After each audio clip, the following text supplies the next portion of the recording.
Have you ever wondered, why have I seen the same person twice? On the same train? At the same time? Is it just a coincidence? Or has the program run out of unique facial composition? Well, it certainly is not the first option. Many scientists, including world-renowned astrophysicist Neil deGrasse Tyson, have stated that the possibility of us living in a computer simulation is more than probable, nay, certain. Like Mr. Musk thinks, are we living in simulation? I find it hard to argue against that possibility. Meaning? There are a multitude of examples which proves that we are living in a simulation. For example, the Mandela effect, a phenomenon where people collectively misremember events, historical facts, and other famous pop culture moments. Here's an example, and the event which the phenomenon was named after.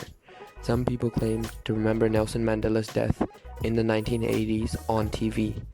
However, he actually died in 2013. The Mandela effect is therefore proof that the simulation is changing. The programmer is changing history, changing what we remember. That still doesn't convince you? Well, don't worry, this is just the tip of the iceberg. In physics' famous double-slit experiment, electrons are fired at a photosensitive screen through slits in a copper plate, usually producing an interference pattern that indicates wave-like behavior. But when the experiment is conducted under the observation of scientists, electrons behave like particles, not waves, and there's no interference pattern.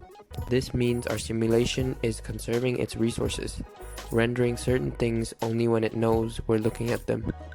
The same thing video games do.